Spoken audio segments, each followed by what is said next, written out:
Hi, everyone. We're just going to give a couple more minutes for some more people to hop on, and then we'll get started.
Okay, hi, and welcome to Five by Design.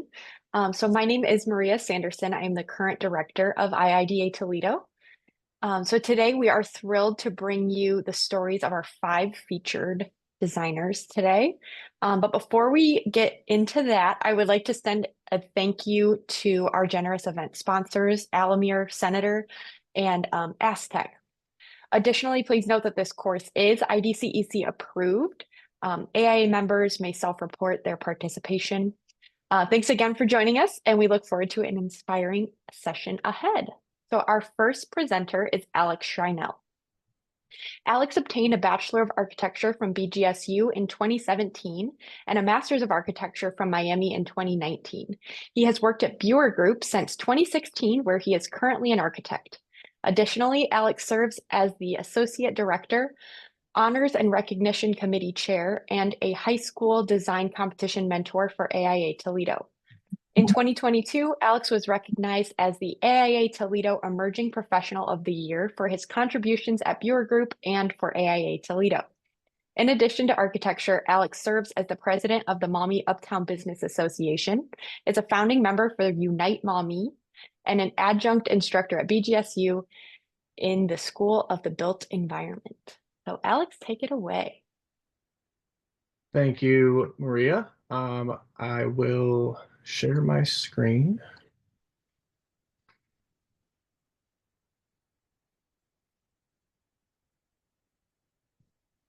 All right. So, as Maria said, my name is Alex Rynell, and luckily she covered like half my slides there. So, I skip don't right. see your screen. I don't know about anybody else. Oh, good, good. This happened last time. Let me try this again. I could see it. I could see it also Yeah, to me further too. Oh, confuse you. Oh, all right. So, Maria. lovely. Okay. There we go. I see it now. All right. So, anyways, yes. Thank you for the introduction. Sorry about the technical difficulties there. So a little bit about me. Like Maria said, I'm an architect at Buer Group. I started my architectural journey at Bowling Green. I took a very conventional architecture route. I went straight into architecture out of high school and went right into grad school. Following that, so a straight 6 years out of high school. I always knew I wanted to be an architect since I was in like fourth grade, so it wasn't much of a decision for me. I just knew this is what I wanted to do. Luckily, when I was in Bowling Green, I got the opportunity to intern with Buer Group as a junior, and I never left. So throughout undergrad and graduate school, I was working for them on and off full time, sometimes part time. Ended up going back to them once I graduated grad school. So as Maria mentioned, I am an architect at Buer Group. I do quite a bit for AIA Toledo. I also teach at Bowling Green as an adjunct. I am the current president of the Maumee Uptown Business Association, and I also helped found a political action committee in Maumee that's called Unite Maumee. So with all of that, I do actually have some time for free time and some time to sleep. And typically, what I'm doing in that time is hanging out with my dog or my family, or if it's nice out, I'm probably out in the water. But that's kind of it. I mean, beside what I do for architecture, this is what I'm doing the rest of the time. So a lot of this, what I'm going to talk about today, came from my time at Miami. So this is what I'm calling the discovery phase. So when I was at Miami, I was lucky enough to do their thesis process, which essentially allowed me to spend 2 whole years studying anything I wanted. So I ended up finding my passion in architecture during that time was in civic and cultural based design. So I took a look at some various communities where they were underserved in some way or had some sort of socio-political issue, and how we could apply architecture and improve the interior environment of certain spaces within that area to mitigate some of those issues. So in this specific situation, I was actually looking at Toledo and an area on the east side of Toledo, and how implementation of a library specifically with specific programming and specific interior environments could help mitigate some of those issues. And that ended up leading me right into a ton of projects where I applied that research. So when I was working on that stuff in Miami, I ended up finding out that a lot of what we were told was architecture in undergrad really overlapped a lot with what interior designers are doing. And when working at Beer Group with the interior designers there, I found the same thing. So there's just a huge overlap, and a lot of what we were being taught, interior designers being taught at Miami, it was the same exact classes. So while taking those classes side by side, I became a better designer. And especially considering a lot of these projects I'm going to show you really focus on the interior environment more so than the exterior environment. So these were just a list of a couple of the projects that since graduating, and even a little bit when I was in school, I was able to apply a lot of that passion, that expertise to. So the first one I'm going to talk about is Berkshire Public Library. So this is a project in Fremont, Ohio. And literally the first day out of grad school, when I came into the office as a full-time designer, this was smack down on my desk. And this was a project that started as how do we figure out a way to enter into the building? Because the existing entrance, as you can see in that top right picture, is this little like black hole in the corner. It wasn't very inviting. It was really confusing to anybody that wasn't from the area of how to get into the building. So we were looking at, let's just figure out how to, rework the entry. Well, that very quickly snowballed into a full-blown interior renovation and addition. What we found out is a lot of the resources that the library needed to provide to the community, they couldn't because they didn't have the space, or the space that they had did not function properly for what they needed to do. So this started, again, small canopy project and turned into a full-blown renovation where we pretty much flipped the program on its head. We looked at, when we added the addition, we essentially had to flip the program left to right. So whatever was on the right side of the building went left side of the right. And then whatever's on the base or the first floor went up to the second floor. Part of that was because this building had to stay open during the renovation. We couldn't just close out, shut it down for 3 years so that they would be able to get it done quicker. We had to make sure that we were phasing it essentially in 6 different phases, doing a little bit at a time. So the second one, a totally different route, but a lot of the same principles that we were using at that first project is Clay High School Performing Arts Studio. So Clay High School, for those that don't know, is in Oregon, Ohio, and they have like a theater in the school for large performances, but they didn't really have anywhere for their students in the performing arts to go learn and practice. So this specific project took what was considered a bus garage way back in like the 30s, turned into a storage building for, I don't know, 40, 50 years. And as you can kind of see, it was just packed full of crap. They were storing a lot of their set design stuff in there. The school system was storing stuff in there. There were even some vehicles. So we were able to take this building, which, I remember going to it the first time and literally saying like, hey, I know we should do this. We should tear it down and start new, because it was just a complete piece of junk building. It needed massive work on the outside. It needed massive work on the inside. And we were able to turn it into something really spectacular that not only the students get to use, but the community gets to use. So some of the programming that we put into this, it's got a state-of-the-art dance studio, which you can see in that bottom right image. It also has a state-of-the-art recording studio. So not only can students go in here and pursue those various activities, but so can the community. The community can come in here, rent out these spaces, use them for podcasting or music recording, or if there's a dance group that needs to come in here for a rehearsal or recital. And I think one of the coolest things about this, and where some of that inspiration came from with the stuff I had researched, was looking at what the community specifically needed and how we can take use of some of the building stock that we have and interject that programming into that building stock. So in this case, we had a school system that was willing to invest the money to help their students, but really easily we were able to tune that to also help the community.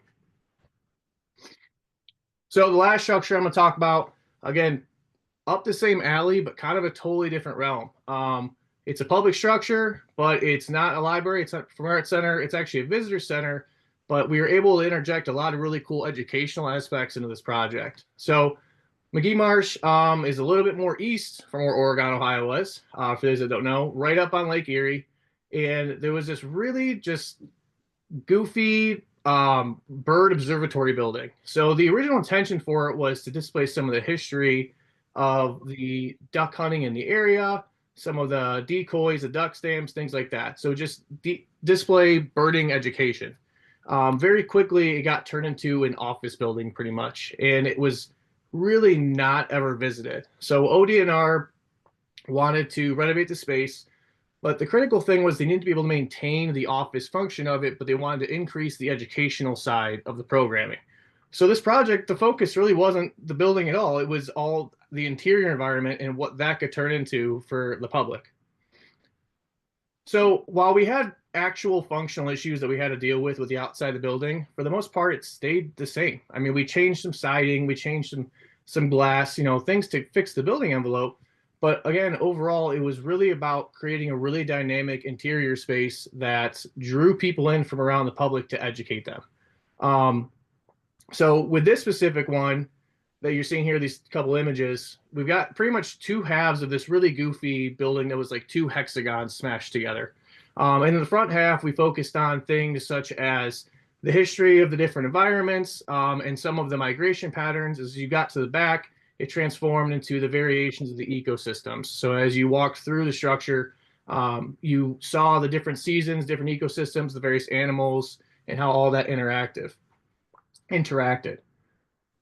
As you worked your way upstairs, it got more into the business side of things. So we were able to work in a lot of that office space, some of the support areas, but also you can see in that bottom right image, that's where a lot of the history comes in. So here we were looking at how can we display these duck stamps, which was a major historical aspect of this, as well as the duck decoys, but make this room functional beyond just a gallery. So when we first started, we kept calling it a gallery. We kept getting our hands slapped for doing that.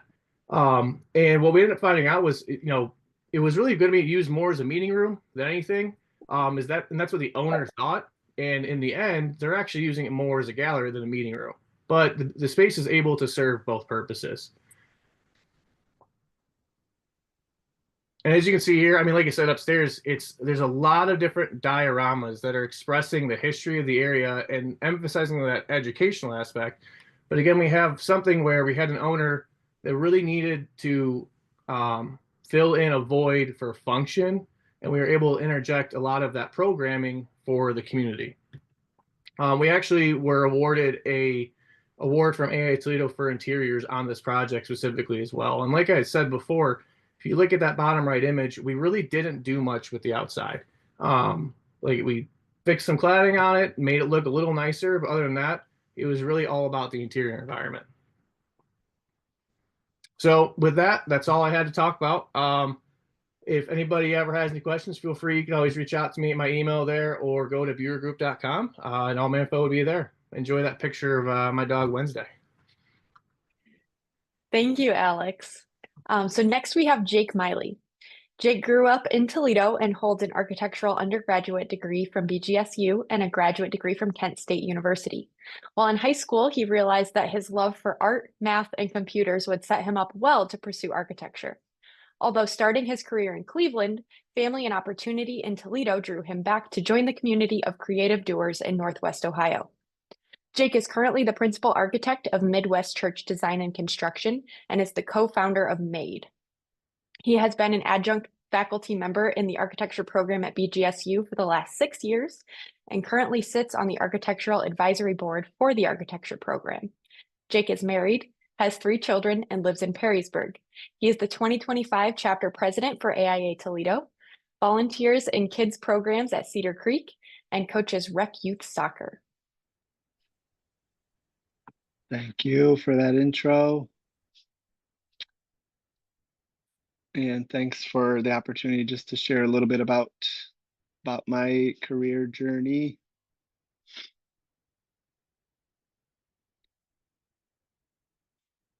I'm just going to start off with a quote that that I look to often. Paul Asher, graphic designer at Pentagram. You have to be in a state of play to design. If you're not in a state of play, you can't design anything.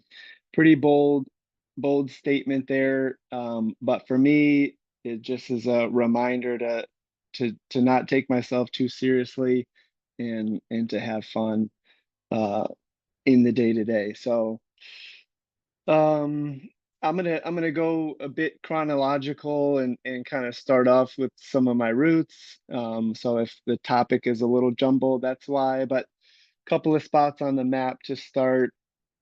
I was born in Traverse City and spent summers there.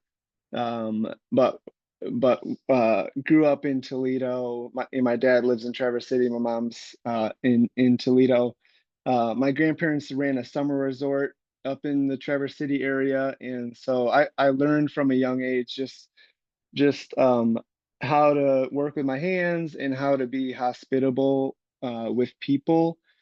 And I feel like that has influenced just my, being an architect and kind of service oriented, as well as just, the hands-on nature of architecture in general. And then, went through school um, in Toledo Public Schools, and I'll get to some artwork through there, but wanted to do a quick little shout out to my people, my wife, and then my 3 kids. You all who have families know that they're a big part of who you are as an individual and professional, and so we have fun together.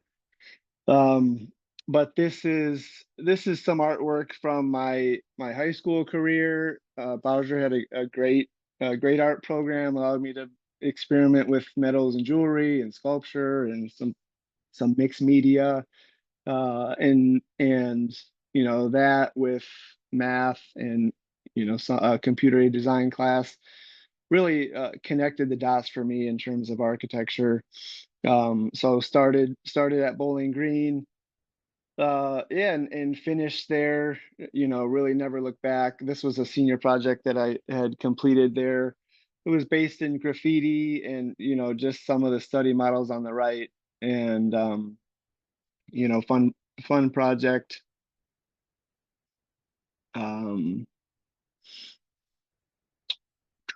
And then this is an image of a portfolio that I put together for grad school, and simple but very tactile, from some scratch board on the left and some duct tape with some texture with my initials on the right.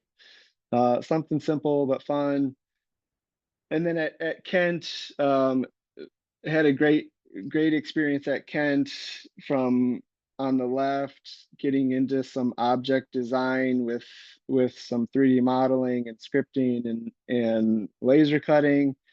To the right, we had a studio project that was based in Dubai. That was a kind of a vertical city for 1 million people, and so huge range in terms of in terms of the scale of the projects there, which was really neat. And then this is kind of an ongoing thing in terms of the ideal desk layout. And so I had an opportunity to help the firm that I started working for, AODK, in the Cleveland area, rearrange and design some of their desk layout. And we've done some this redesign of our space here in Perrysburg, and so continual pursuit to how to be efficient and what how can you kind of make the most of your space. And a quick little thing here. I had the opportunity to do a little bit of some research travel when I was in Cleveland, but I took a trip to Seattle for a few days. And at the time, I was reading this book pictured in the top left called Harebrained Tortoise Mind. And it just talks about the different speeds at which our brains think, from quick reactionary kind of life or death situations to the slower pace, contemplative. Um, maybe there's a positive outcome from slow thinking, or maybe not. And it just talks about how our culture has come to devalue that slower type of thinking. And when I was sitting at the top of the Seattle Public Library, it was realization for me that like every surface in that building had a texture to it, and it made me kind of think about like looking into a fire, like you can kind of get lost in just staring, and so the book, the textures, it kind of just made me realize like, hey, libraries really are a place, especially somebody, when they're designed by OMA, intentional for slower thinking.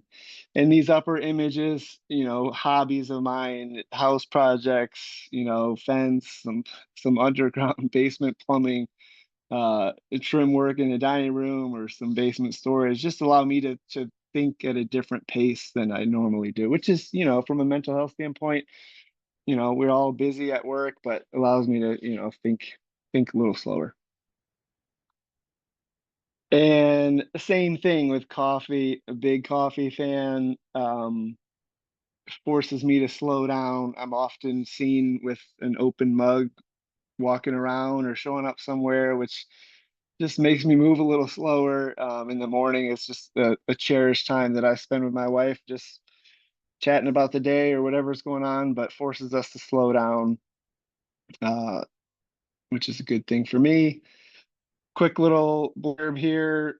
The street art competition project when I was in Lakewood with a neighbor of mine. Fun thing to work on. We didn't win the project, but we had come up with this kind of water flow with the kind of banks and rocks, stepping stones across the street. And then this is another project at had done at AODK. Treehouse competition for the Cleveland Botanical Gardens. We had submitted this initially when they had a competition. We didn't win, but they did call us back, and we ended up building this one, which is kind of a scaled back version. Yeah, it was just something interactive. Obviously a slide there. This kind of plinko wall we called it. You could drop pine cones and watch it fall through the two sheets of polycarbonate panels, and then some mirror, and the slats kind of track the sun as you go over. Um, Last project at AODK, this is Sapphire Creek Winery and Gardens. Super cool project. They've won some awards in terms of like best wedding venue in Cleveland and best patio in Cleveland. If you're in the area, it's worth checking out. You can stop in there for dinner, I think, during the week. And then this was a seating project for Phoenix Coffee in the Cleveland Heights area. Work with the local fabricator. The challenge here was to design some seating that would kind of follow the slope of the sidewalk without, obviously you couldn't set out tables and chairs because they'd be slanted. And so we came up with this idea. This is a quick little pro tip for those of you that have been in the industry. Maybe you're familiar with this. If you're new to the industry, a quick little kind of task management tip. This 7 Habits of Highly Effective People from Stephen Covey. It just talks about ordering your day and your tasks. You can see the numbers there on the left. Something I found super helpful and would recommend it if you're looking for something like that. This is photograph of BGSU Senior Studio from this past spring. Love being able to teach on campus. It's great to be around young people and help them navigate their own skill sets. This past spring, had the opportunity to work with Madeline Montgomery and Eduardo Cabrera. They submitted their projects for a student design award through AA Ohio, and Madeline got first place and Eduardo got second. Super talented kids, certainly can't take credit for their work, but this was a project that I had developed through the city of Lakewood. There's a vacant lot that where a Lakewood Hospital used to sit, and I think they've tried to develop it and it's kind of fallen through a couple of times. But so we really used the brief that the city had put together, and a mixed use project, and super cool to see them get some credit for their work. And then Midwest Church Design and Construction is the company that I really moved back from Cleveland for, and I had done an internship with them between undergrad and grad school. So we do a lot of church projects, really niche market with the design build approach there. And then a couple of years ago, we started an architecture and engineering only company, and that's really kind of the direction we're headed into the future, is to have less of a tie to the general contracting world, but keeping some of that construction in terms of fabrication. And so this is a project that we had designed and built in our shop, work with Connect Toledo to build a couple of parklets for the city. Super tiny project, but it was fun to be able to design and build them in-house and be part of setting them on the street. And it seems like they were appreciated in some of these areas downtown where people don't have patios. So there's the other one, was out in front of Adam Street Cafe. I think this one's will move for this coming season. I'm not sure where that'll end up, but it was a fun project. A project that we just finished last year, Five Lakes Church over in Sylvania. About a 35,000 square foot new building, 800 seat sanctuary, kids wing, lobbies, big lobby space, some outdoor area. One of their kind of taglines to begin this project was rooted and relevant. They wanted to kind of maintain some of the multi-generational culture of their church, but at the same time be relevant to a younger demographic. And so we kind of translated that into the mix of materials, and then different formal gestures with a little more contemporary form, but bringing in the warmth of the wood and some of the stone. And super great project, fun client to work with, and really nice interiors. They picked out some great furniture. I'm thankful for that.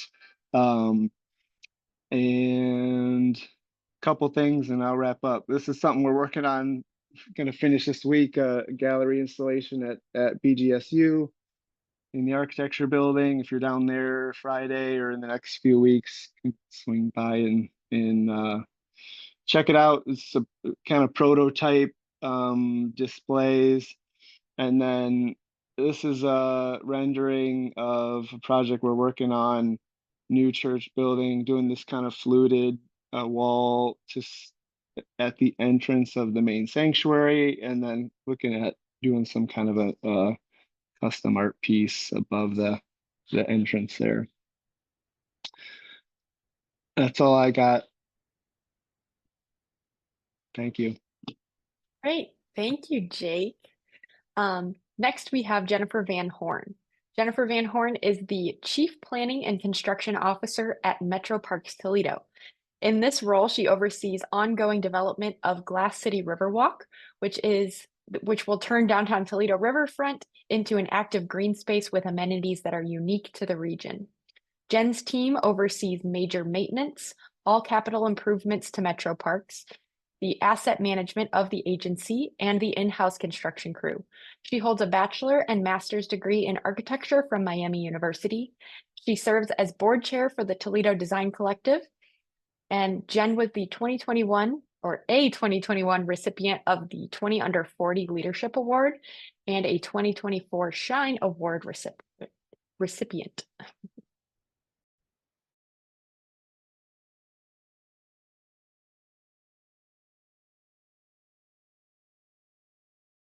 Can you hear me? Okay. Yep, you're good. Okay, sorry about that. So as mentioned, my name is Jennifer Van Horn. I'm the Chief Planning and Construction Officer for Metro Parks Toledo. I've been with the agency for going on 3 years now, and just really excited to kind of share with everybody today. I need to figure out presentation mode. There we go. Okay.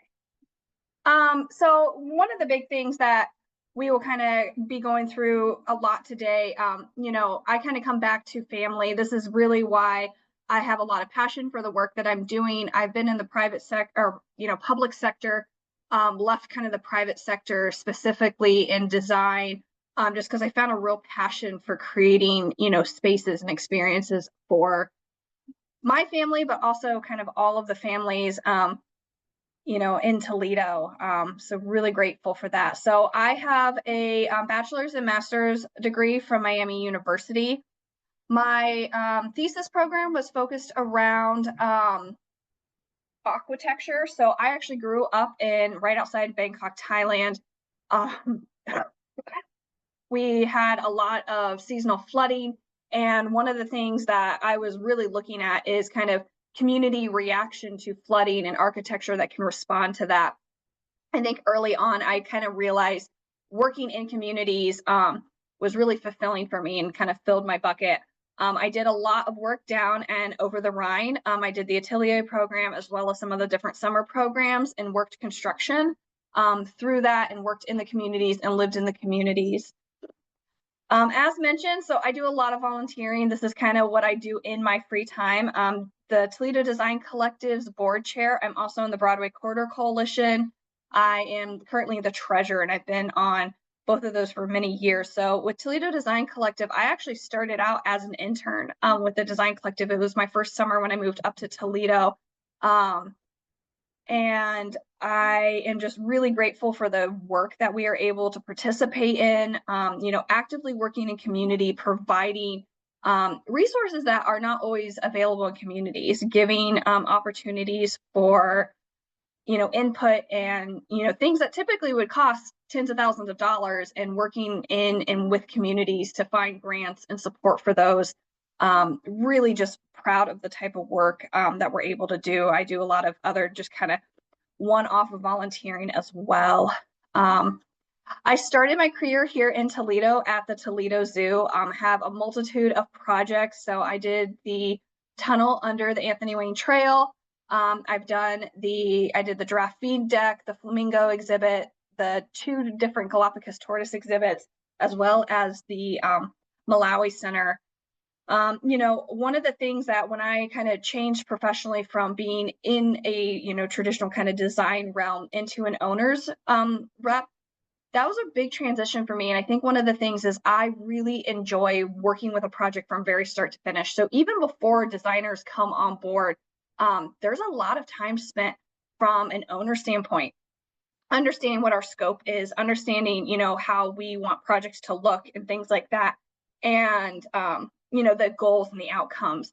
And so I have really enjoyed projects from kind of start to finish. And I think that the owner route has been a really good big picture for me. I am not great sitting at a computer and doing details. I found that out really early in my career about halfway through grad school and I was like, cool, cool, cool. I don't think I want to do this. This was a really great opportunity right out of grad school to really just dive in, become a project manager, work on our master plan, creating the vision for the next 10 years that the Toledo Zoo was doing. Really proud of the work that I was able to do there. This was one of the early projects. So this is the Aquarium Adventure Trail Splash Pad project, working with local teams. Viewer Group was on this, as well as Graphite Design Build. Also just working with unique things, like working with a contractor who does splash pads and designing that and creating these experiences, kind of above and beyond anything I ever thought. One of the things with this project is we actually went after a state funding grant. So I put all the conceptual renderings together, modeled those, put the grant together, did the budgets, got the grant, and then we actually had to do all of the RFQ to get the designer. This was a design build project. Do not recommend doing a splash pad as a design build, but we did it. It is a great project. One of the other projects, was the Museum of Natural History at Toledo Zoo. This was one of my kind of final big projects before I left the zoo. Again, with Viewer Group as the designer on this one, and Graphite Design Build, just really, from start to finish. This was a huge WPA building. As you can see, a heavy amount of exhibitry. And as an owner's rep, I mean, you are working through all of this. We have reptiles in this. There's, snakes, poison or venomous snakes in this space, working with lighting contractors and all of our, staff. That is one thing about the owner's rep, is like, I was working with our animal keepers, our horticulturalists, our naturalists, our, staff that were going to be selling these spaces from group sales and catering in these spaces, and the chef. There's a lot of those coordinations, IT, security, kind of all of that. I'm really grateful that I get to work, on the site, being on the sites every day, being able to do site tours and talking through. And again, for me, my daughter had a colossal meltdown as a baby during the opening day. And so, a couple months later, I actually brought her in on like a day that we took off and got to experience, this from the first time with her through her eyes. And that, to me, I think really made kind of all of the hard work from start to finish really powerful. And we still visit that a day. And just all these experiences that are really unique. As I mentioned, 3 years ago, I transitioned over to Metro Parks. This was one of those right opportunity, right time. I was not actively looking, but I got approached by the Metro Parks to take over the entire Glass City Riverwalk. This is a $250 million riverfront development. We have opened 2 phases, which is 25%. So anybody who's kind of here locally knows Glass City Metro Park, super successful, been wonderful. We have the ice ribbon that just had its final weekend, which also turns into, summer. There's kayaking. I mean, all kinds of wonderful things. And, art pieces, unique playground. And again, just these experiences. That was opening day. My daughter decided that I was, in fact, going to be soaking wet for her opening day. But, for me, like, I spend a lot of time, and I'm really dedicated in seeing people experience the projects is when they really become successful, and, hearing all the praise and everything. So as mentioned, this is a $250 million project. We are in the next phase that's actively in construction in downtown and in the International Park Cove. This is a $58 million project with Kokosine and Colliers as the designers. And we have just been, really looking forward to opening this to the public. A lot of coordination. I mean, this is a downtown piece. And so we're just grateful. These are just some of the renderings that you start seeing that, the experiences and how people can interact with the river. Just really grateful. We're moving into Vistula. We just received a $19 million federal highway grant.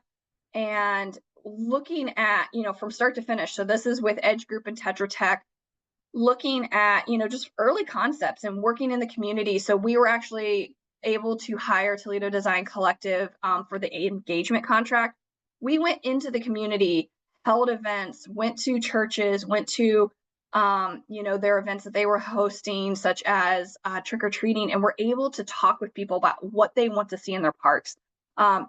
It's great that we can build wonderful parks, but we want people to experience, and we want to build what they have envisioned for their neighborhoods. We are encompassing about 8 neighborhoods with the Riverwalk. And we are 30,000 acres. I have 19 parks in our system. And so we are, all over Lucas County, working with a ton of designers that are here today, as well as contractors and everything.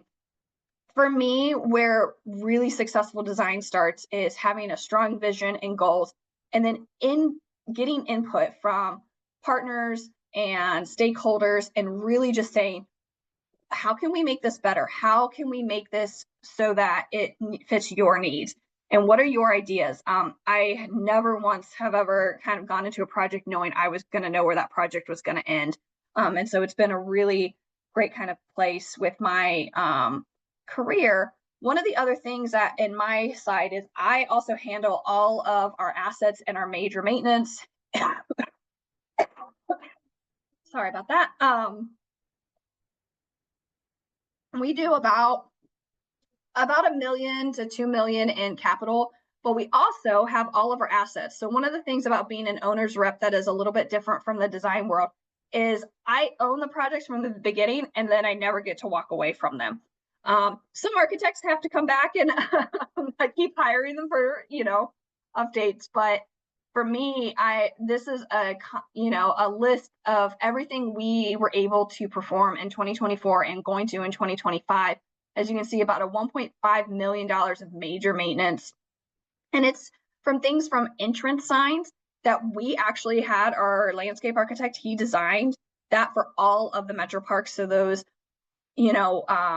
stone signs that you see, kind of like those are design elements that we had to think about. How is wayfinding working through? All the way through getting electric into pole barns, working with engineers, working with the contractors.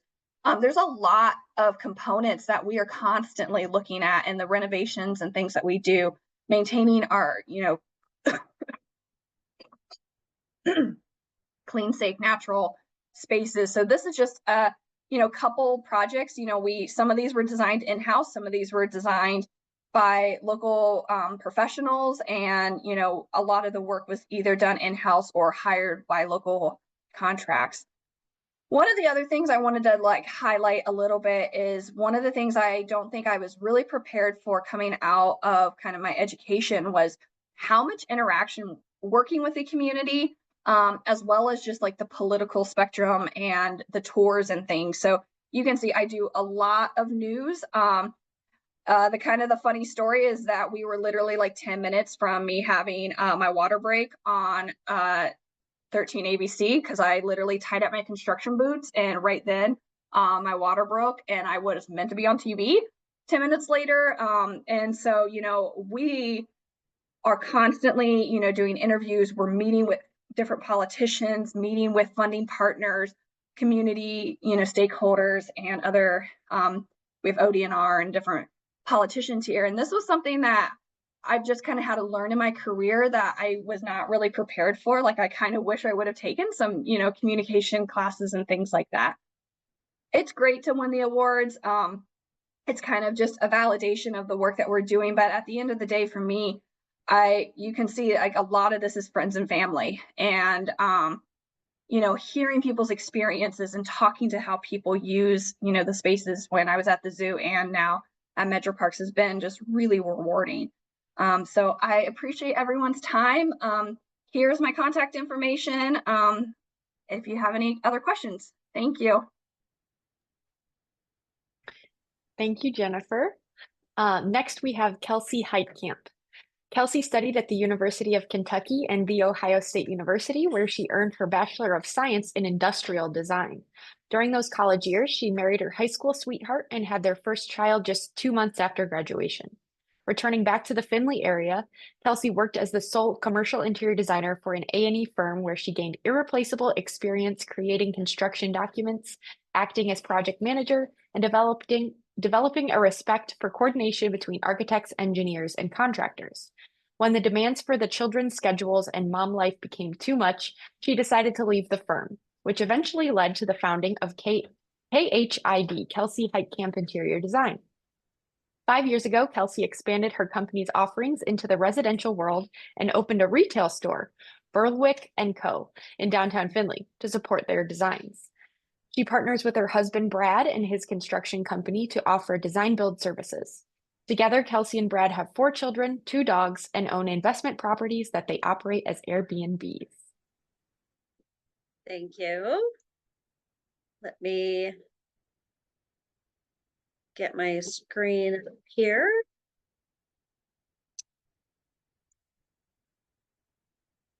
Okay. Yes, so thank you for that intro. This is a little bit about me before we dive into my professional career. So I am mostly from the Findlay, Ohio area, graduated from a very small high school, Van Buren High School, where we now reside, and married my high school sweetheart. That picture is us in at homecoming, our senior year, I believe. And we have 4 kids together. Avery is our oldest, and she actually runs our store. And then we have Camden, 17, Caston, who just turned 15 yesterday, and Henley, who is 11. And as you can imagine, we are very busy with all their activities. And in the fall, we make time for Ohio State football as we're season ticket holders.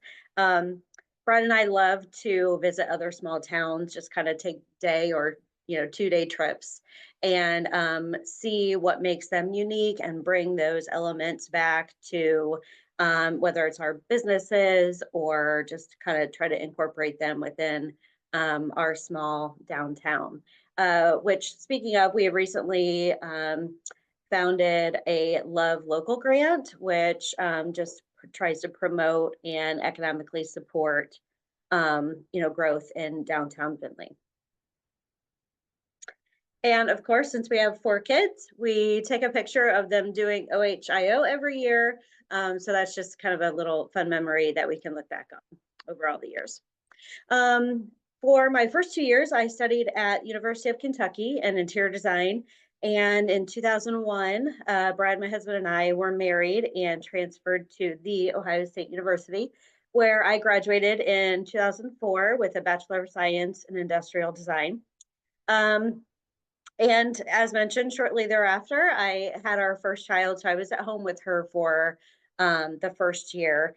And in 2005 to 2011, I did work as mostly the sole interior designer for a local A&E firm.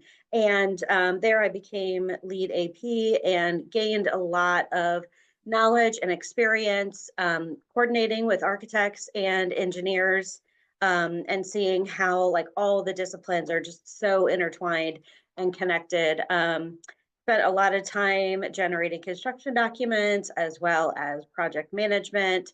So I valued my time greatly there. But in 2011, I left to stay home with the kids. And not long after, in 2013, I began freelance working out of my home, and that led to the founding of KHID. And then eventually in 2018, obtained EDGE certification.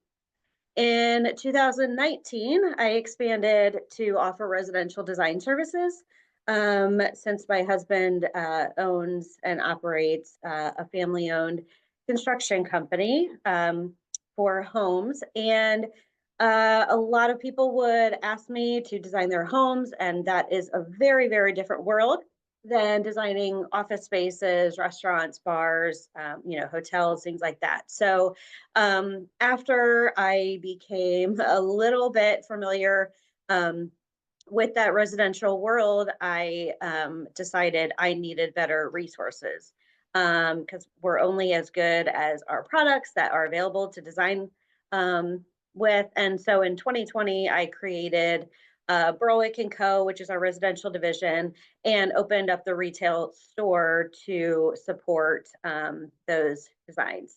In 2022, after about a decade of being long-term landlords, we pivoted to the creation of Berwick & Co. Airbnbs. And we have about 5 of those right now. I spent 10 years on the Van Buren Village Council, and I currently sit on the Hancock County Findlay Visitors and Convention Bureau Board. Oop. So I'll first highlight Horniman. It's over at Heidelberg University in Tiffin, and I collaborated with Shift Collective out of Columbus on this project. It was an addition to an old, outdated dining hall. And so the concentration there, as you can see on the bottom picture, was more of a quick, short-term, kind of seated dining area. And then the upstairs served as kind of like multi-purpose breakout meeting spaces, things like that, more of lounging. Cooper Tire, I partnered with actually the old firm that I worked for, TFC Architects and Engineers, and they wanted 3 different conference rooms to represent the different continents they had a presence in. So we did a European, an Asian, and a North American focused conference room. We, differentiated between them based on the different textures, tones, colors, materials that we used in there, and kind of helped to bring new life to this building that sat empty since it was built, I think, sometime in the 80s. The Community Foundation is kind of a good representation of the term resimercial. So it really kind of creates a more homey type feel. The Community Foundation has to do with, they manage a lot of funds from the community and donors, and dish out those funds to nonprofit organizations. So part of the complexity of this project was trying to incorporate and properly display some gifts that they had received over the years. This painting in a small meeting room was one of those examples. So a lot of them were, antiques, different furniture pieces, things like that. So we had to create an environment that would do well to kind of house those and display them. This is our event space. It also doubles as a board meeting room. So we utilized different furniture to serve those different purposes. This is moving into more of our residential projects. We have beautiful old homes on South Main Street in Findlay. I definitely recommend taking a drive or even a walk someday through these neighborhoods.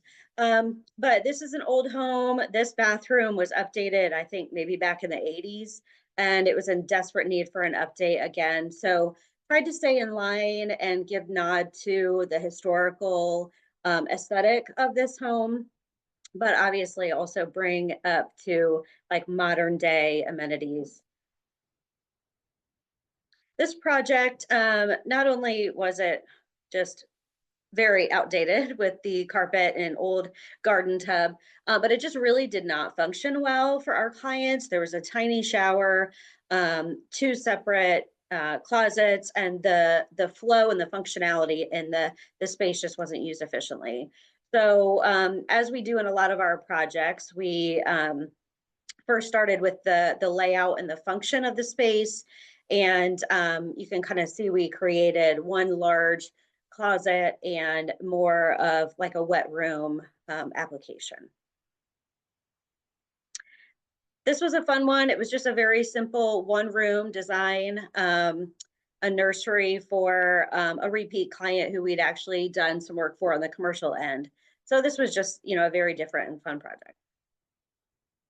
For our Airbnbs, most of them also are older homes back in the early 1900s, 1930s, somewhere around there.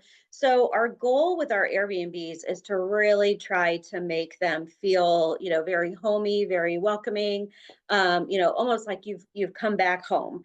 So we get, a lot of compliments from all of those saying just that thing. So we feel very proud that we can offer people a comfortable and inspiring place to stay when they're visiting our hometown. This is another one of theirs. And this is our store, downtown Findlay. We're right on South Main Street.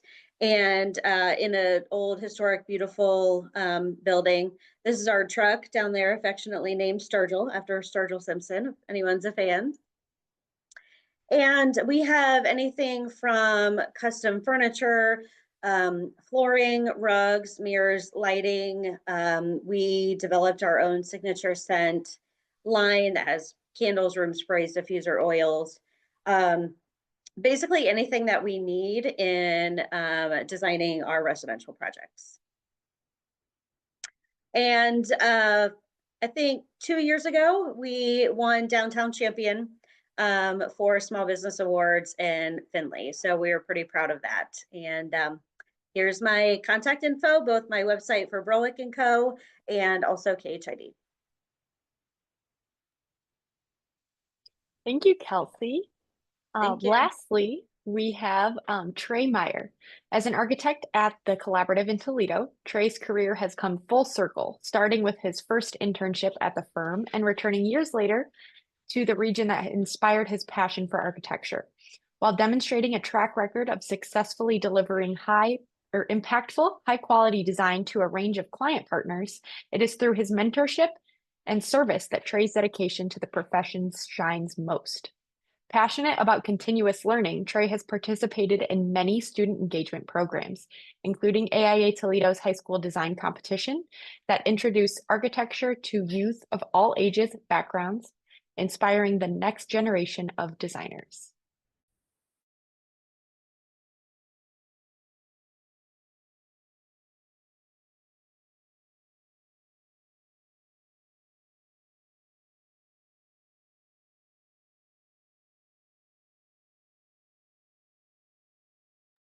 Oh, Trey, I'm sorry, I think you're muted.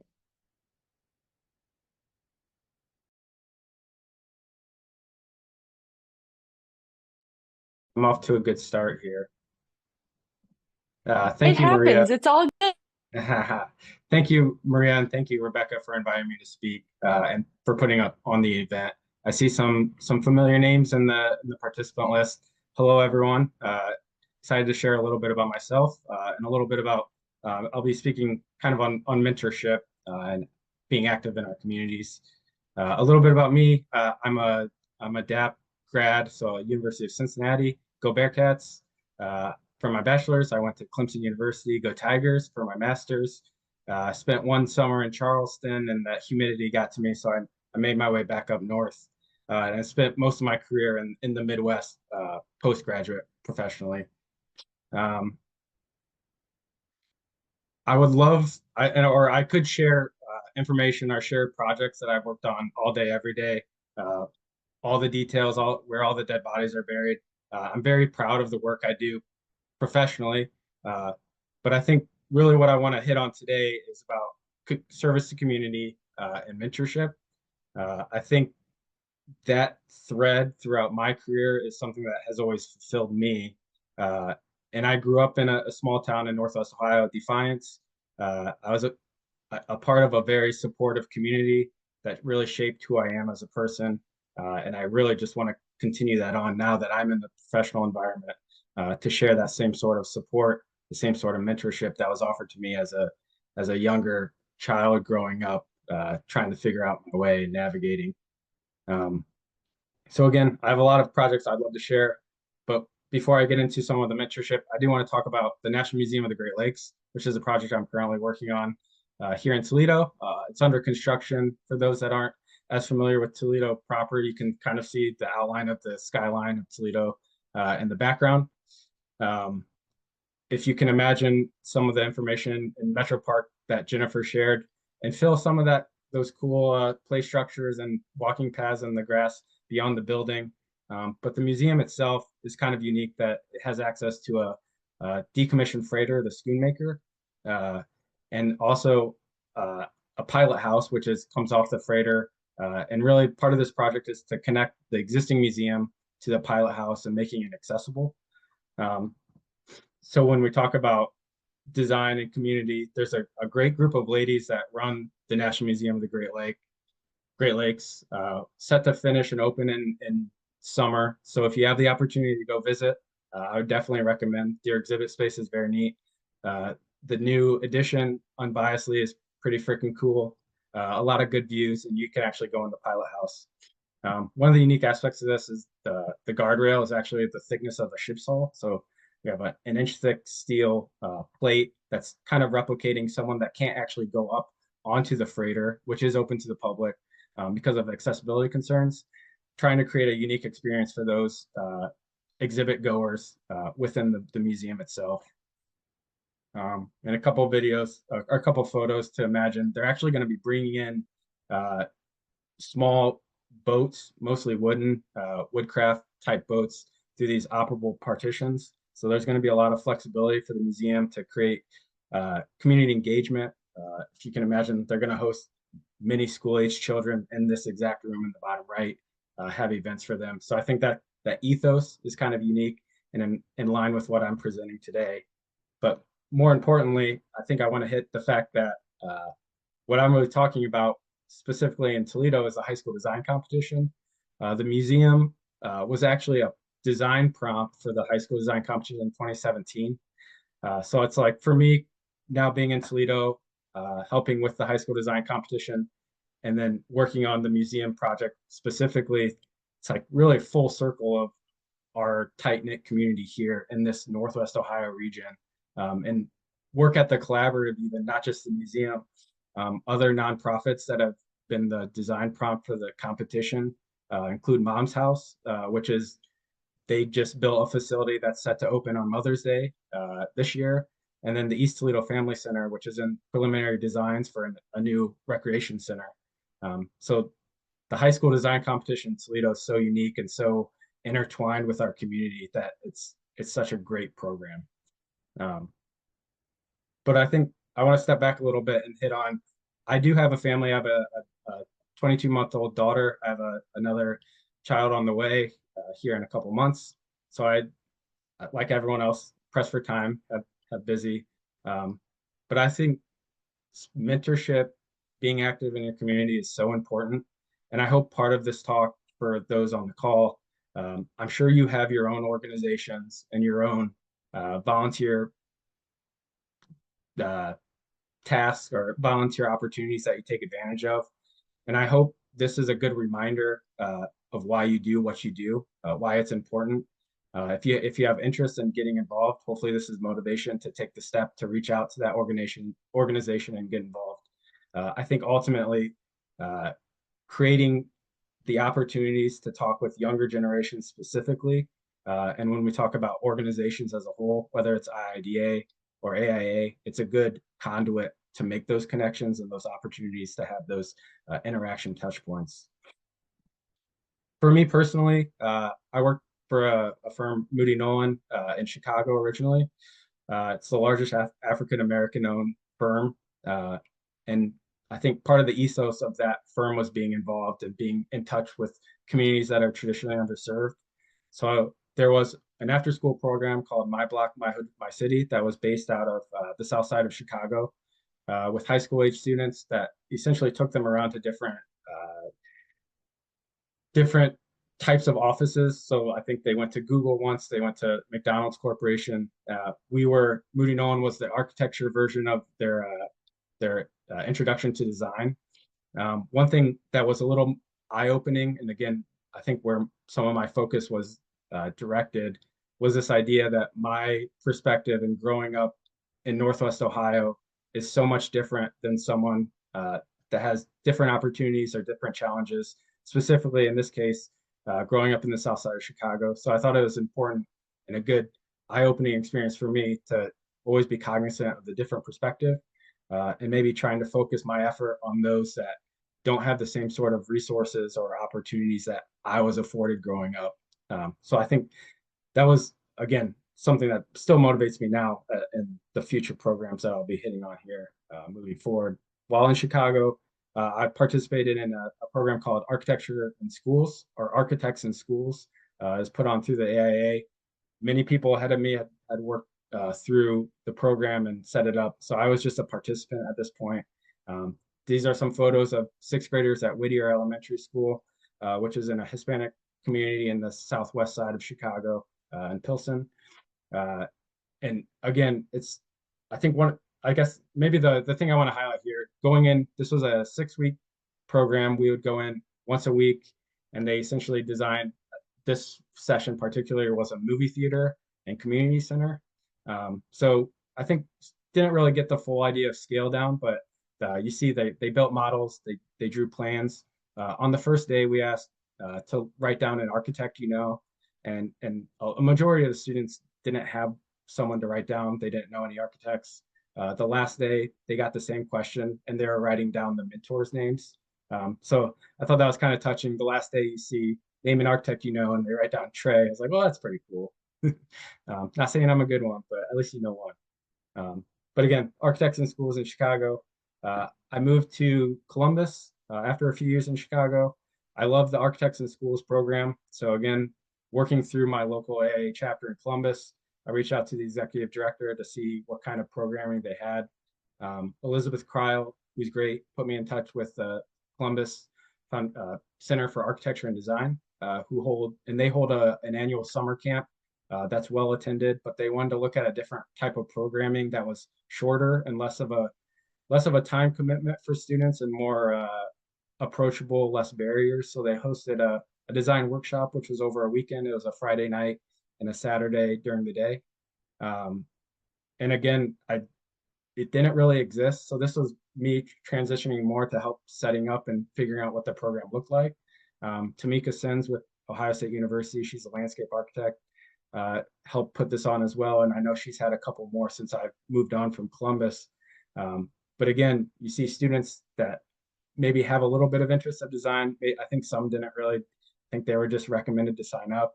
But you look at the stuff, the type of work and the creativity they have, again, hopefully it's motivating to see for everyone on this call, just young people doing cool things every day.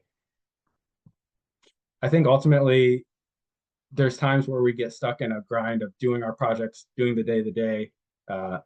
And I hope this is a good reminder to step out, get a different perspective, engage with the youth and the younger generation, and maybe be a little refreshed, I think is the way I look at it. And that's certainly what it does for me. But now I moved to Toledo, similar thing, local AIA chapter. What kind of programming can I get involved with? There's a long tradition. I know there's a lot of people on the call from the Toledo area. It looks like some that might be from elsewhere in Ohio.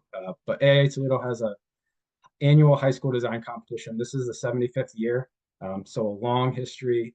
It's very unique and very great. It's very connected to our allied professions. So we have an awards, for those that know, Kara McMillan with Gasser Bush hosts an award. The Toledo Design Collective that Jennifer mentioned hosts an urban planning award.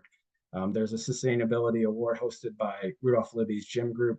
So it's such a good connector of design construction in this area that I think is very unique and very great. These are just some examples of high school students collaborating, I think particularly at BGSU for a rendering day.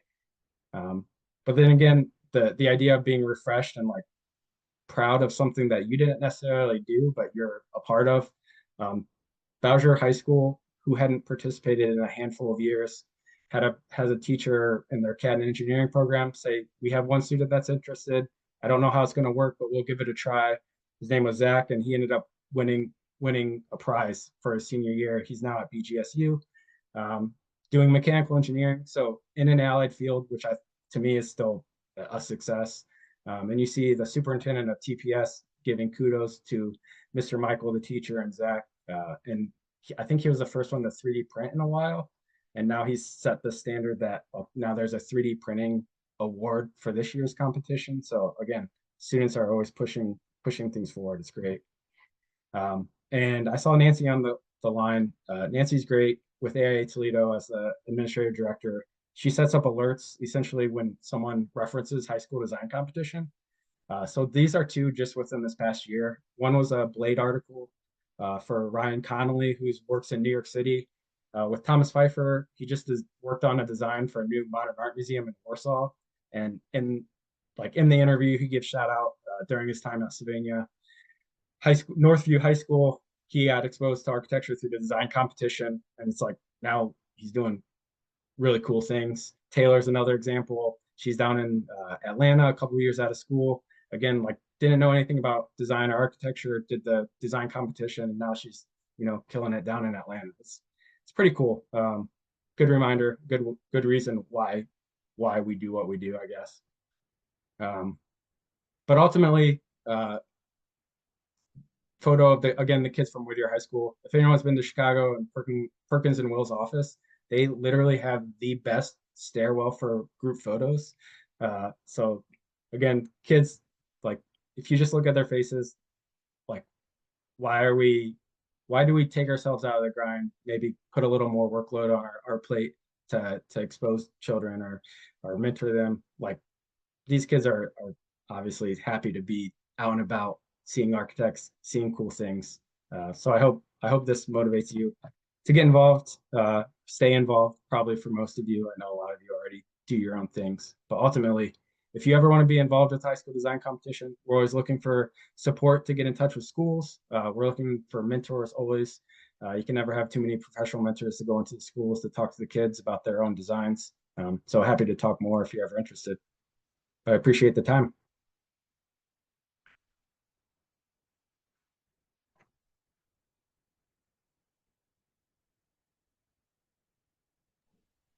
Well, thank you, Trey, and thank you all for your presentations. It's always so interesting to see how everyone is inspired and how you channel your inspirations. So this was just great to kind of listen in on how everyone does that.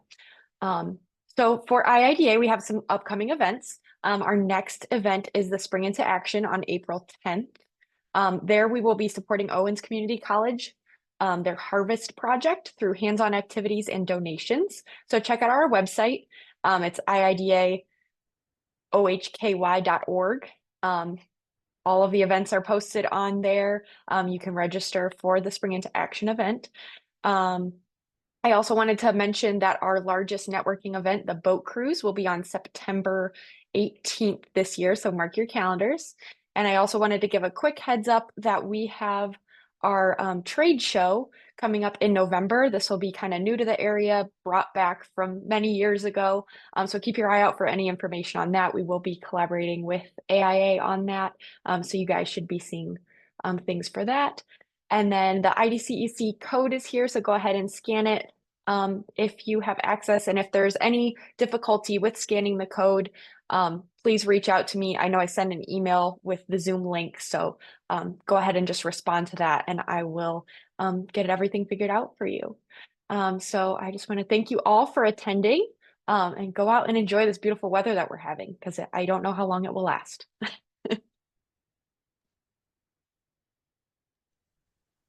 Thank you. That was super inspiring. It was. Thanks, you. everyone. I'll just leave this up for a few minutes so you can scan the codes.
Okay, thank you all.